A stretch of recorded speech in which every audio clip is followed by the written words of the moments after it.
नमस्कार, न्यूज़ देख रहे हैं आप। आपके साथ मैं हूं सुधांशु शेखर। सबसे पहले आप सभी को बसंत पंचमी की हार्दिक शुभकामनाएं। मैं आपको बताऊं कि महाकुंभ में आज बसंत पंचमी के शुभ अवसर पर श्रद्धालुओं की भारी भीड़ उमड़ी है अमृत स्नान के लिए। जी हां, अमृत स्नान के लिए महाकुंभ में श्रद्धालुओं की भारी भीड़ उमड़ रही है। मैं आपको यह बता दूं कि अब तक महाकुंभ में 35 करोड़ से अधिक श्रद्धालुओं ने जो है वह संगम में डुबकी लगाई है। जी हाँ, वहीं मैं आपको यह भी बताऊं कि महाकुंभ में वैसे तो कभी IITN बाबा, तो कभी चिमटा वाले बाबा, कभी स्कॉर्पियो वाले बाबा, तो कभी कोई और बाबा लगातार वायरल हो रहे हैं। लेकिन इस बीच एक ऐसे भी बाबा इन दिनों सुर्खियों में हैं जिस बाबा की उम्र 129 साल है। जी हाँ, ठीक सुना आपने, 129 साल के हैं वो बाबा, और वो निस्वार्थ भाव से जनता की सेवा करते हैं, पीड़ितों की सेवा करते हैं, जरूरतमंद लोगों की सेवा करते हैं।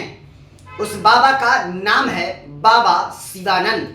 जी हाँ, शिवानंद बाबा की आयु जो है वह 129 साल है और वो अब भी स्वस्थ हैं, अच्छे से चलते हैं, बोलते हैं। मैं आपको बता दूं कि शिवानंद बाबा जो हैं उनका जन्म 8 अगस्त 1896 को बांग्लादेश के हरिगंज में एक गरीब परिवार में, ब्राह्मण परिवार में हुआ था। उनके पिता का नाम जो है श्रीनाथ गोस्वामी है।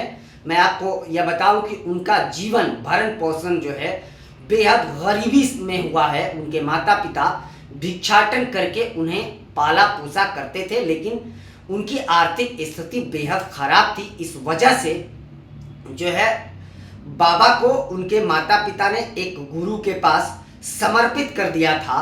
उसके बाद से बाबा लगातार निस्वार्थ भाव से जो है जनता की सेवा करते हैं और वो ध्यान करते हैं, जप करते हैं, और योग के क्षेत्र में उस बाबा को राष्ट्रपति ने पद्मश्री से भी सम्मानित किया है। तो आप जरा समझ लीजिए उस बाबा की उपलब्धि कितनी बड़ी है।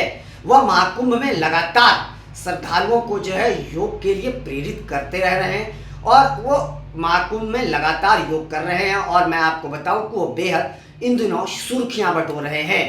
बाबा बांग्लादेश में उनका जन्म हुआ था और उसके बाद उन्हें एक संत के पास सौंप दिया गया था और तब से वो मठ में रह के वो काम करते हैं और भगवान की सेवा में लगे रहते हैं।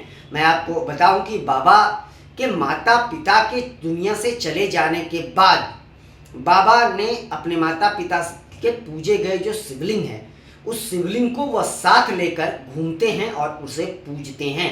बाबा जब बहुत छोटे थे तभी उनके माता पिता का देहांत हो गया था। उसके बाद जिस गुरु के पास वो रहते थे उनका भी देहांत होने के बाद वो लगातार वहां पर रहकर दिन भर लोगों की सेवा करते हैं, वह भी निस्वार्थ भाव से। बाबा अधिकतर समय जो है वह जब तप में लगाते हैं, ध्यान में लगाते हैं और योग में लगाए रहते हैं, और जो लोग उनके पास पहुंचते हैं जरूरतमंद लोगों की वह मदद करते हैं और सेवा करते हैं। बाबा का कहना है कि ईश्वर की सेवा तभी संभव हो सकती है जब आप निस्वार्थ भाव से जन प्राणियों की सेवा करते हैं, मनुष्य की सेवा करते हैं। जी हाँ, मैं आपको बताऊं कि बाबा जो हैं वह बहुत कम अन्न ग्रहण करते हैं, वह ग्रहण नहीं करते हैं। वह ज़्यादातर उबले हुए सब्जी खाते हैं और उसके साथ थोड़ा बहुत मिठाइयाँ मिल गई तो फिर ठीक है। वह जो है उबाले हुए चीज़ों के अलावा कुछ और नहीं खाते हैं। मैं आपको बता दूं कि भूंजा हुआ जो भी चीज़ें होती है, तला हुआ कोई भी चीज़ बाबा ग्रहण नहीं करते हैं। शायद यही वजह है कि वह इतने स्वस्थ और तंदुरुस्त नजर आ रहे हैं। बाबा पद्मश्री से जो है सम्मानित हैं, तो आप समझ लीजिए बाबा की कितनी बड़ी उपलब्धि है। वह लगातार, वैसे तो वह लाइमलाइट में बहुत कम आते हैं, कभी आपने उस बाबा को लाइमलाइट में नहीं देखा होगा, लेकिन इन दिनों वो जो है संगम के निकट अपना तप कर रहे हैं महाकुंभ में और लोग उन्हें देखने के लिए उमड़ रहे हैं। और बाबा भी लगातार लोगों से बातचीत कर रहे हैं और योग के लिए आम लोगों को वो जो है वह सिखा रहे हैं, वह बता रहे हैं योग की क्या ज़रूरत है आम मनुष्य के जीवन में। तो बाबा जो है अक्सर सुर्खियों में आपने नहीं देखा होगा, लेकिन इन दिनों वह बेहद सुर्खियां बटोर रहे हैं क्योंकि वह निस्वार्थ भाव से महाकुंभ में भी लोगों की सेवा में लगे हुए हैं। वहीं मैं आपको बता दूं कि महाकुंभ में अमृत स्नान का दौर जारी है। बसंत पंचमी के दिन महाकुंभ में संगम में जो है अमृत स्नान का एक विशेष महत्व है। लोगों की भारी भीड़ उमड़ रही है। वहीं मैं आपको बता दूं कि महाकुंभ में जो घटना हुई थी, उस घटना के बाद से प्रशासन पूरी तरीके से मुस्तैद है। जगह जगह पर सुरक्षा कर्मी और उसके अलावा श्रद्धालुओं को किसी प्रकार की कोई दिक्कत ना हो, इसके लिए विशेष प्रकार की व्यवस्था की गई है। मैं आपको यह बताऊं कि महाकुंभ में आज कंट्रोल रूम की निगरानी जो है वह मुख्यमंत्री योगी आदित्यनाथ कर रहे हैं। वह लगातार नज़र बना के रखे हुए हैं कि कहीं किसी प्रकार की अनहोनी ना हो। वहीं मैं आपको बता दूं कि महाकुंभ का शोभा बढ़ाने के लिए जो है हेलीकॉप्टर से पुष्प भी गिराए जा रहे हैं। तो बेहद दर्शनीय लग रहा है, क्योंकि आज मैं आपको बताऊं कि महाकुंभ विश्व का सबसे बड़ा मेला होता है, जहां करोड़ों लोग पहुंचते हैं संगम में डुबकी लगाने के लिए। और वह दृश्य खास करके आज का जो दृश्य है महाकुंभ का, वह बेहद दर्शनीय है, बहुत ही शानदार है। और सुरक्षा के भी व्यापक इंतजाम किए जा रहे हैं। उस घटना के बाद मैं आपको बता दूं कि वीआईपी के पास की सुविधा जो है वह रद्द कर दी गई है। मेला क्षेत्र में किसी भी वीआईपी गाड़ियों के प्रवेश पर रोक लगा दी गई है। इसलिए मैं आपको जो है बताऊं कि श्रद्धालुओं को बहुत खास दिक्कतों का सामना नहीं करना पड़ रहा है, क्योंकि प्रशासन पर यह सवाल उठ रहे थे लगातार कि प्रशासन सिर्फ वीआईपी की सेवा में लगे रहते हैं और आम श्रद्धालु को उनके हाल पे छोड़ दिया जाता है। यह सवाल लगातार उठ रहा था। इसलिए वीआईपी की सुरक्षा और व्यवस्था को जो है वहां पर रद्द कर दी गई है। किसी भी प्रकार के पास जो है देने वह बंद कर दिए गए हैं। इसलिए प्रशासन अब आम श्रद्धालुओं की सेवा में लगा हुआ है। जगह जगह पर श्रद्धालुओं की सुविधाओं के लिए अलग अलग व्यवस्थाएं करी गई है, ताकि श्रद्धालुओं को किसी प्रकार की कोई परेशानी ना हो। जबकि मैं आपको बताऊं कि सुरक्षा को लेकर इतने पुख्ता इंतजाम किए गए हैं कि परिंदा भी पर ना मार सके। सुरक्षा घटना के बाद से जो है सुरक्षा कर्मियों की संख्या भी वहां बढ़ाई गई है। कई अधिकारियों को भी वहां पर सेवा में लगाया गया है और लगातार जहां मुख्यमंत्री नजर बनाए हुए हैं, वहां आप समझ सकते हैं कि सुरक्षा के कितने व्यापक इंतजाम किए गए होंगे।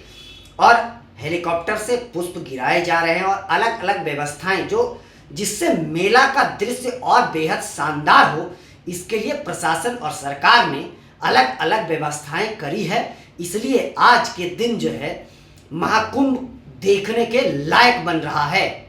जगह जगह वैसी चीजें लगाई गई हैं जो बेहद दर्शनीय लग रहा है। और इस बीच कई ऐसे बाबा हैं जो बेहद सुर्खियां भी बटोर रहे हैं। जी हाँ, जिस बाबा को आपने कभी नहीं देखा होगा, वैसे बाबा भी इन दिनों महाकुंभ में जप और तप ध्यान लगाए पड़े हैं और लगातार लोगों से वो लोग बातचीत भी करते हैं। सभी अखाड़े के जितने भी साधु संत हैं वो लोग भी लगातार श्रद्धालुओं से अपील कर रहे हैं कि वह अपनी सुरक्षा को ध्यान में रखते हुए सभी घाटों पर स्नान करें और अपनी सुरक्षा को लेकर थोड़ा सा जो है आप भी जागरूक रहें। लगातार जागरूक भी किया जा रहा है। और इस बीच जो है मैं आपको बताऊं कि जितने भी अखाड़े हैं वो उसके साथ साथ प्रशासन की टीम लगातार आपस में बातचीत कर रही है, ताकि किसी प्रकार की कोई अनहोनी ना हो। तो जो घटना घटी थी वह घटना बेहद दर्दनाक हादसा था वह, और एक अंतर्राष्ट्रीय मेले में इस तरीके की घटना हो जाना निश्चित तौर पर राज्य सरकार के साथ साथ देश की भी बदनामी है। और इसलिए आज के दिन वहां पर सुरक्षा की व्यापक व्यवस्था कर दी गई है। जगह जगह पर जो है सीसीटीवी कैमरे भी लगाए गए हैं और मुख्यमंत्री के साथ साथ प्रधानमंत्री नरेंद्र मोदी भी नज़र बनाए हुए हैं कि किसी प्रकार की कोई अनहोनी ना हो। फिलहाल के लिए बस इतना ही, मुझे दीजिए इजाज़त। हम अन्य खबरों के साथ भी आज 3:30 बजे आपके बीच लाइव आएंगे। आप लोग भी उसमें जरूर जुड़िएगा और आपस में हम लोग बातचीत करेंगे। फिलहाल बस इतना ही, मुझे दीजिए इजाज़त। आप हमारे चैनल को लाइक, शेयर और सब्सक्राइब करना ना भूलें और आप अपना बहुत ज़्यादा ख्याल रखें। तब तक के लिए आप सभी का शुक्रिया।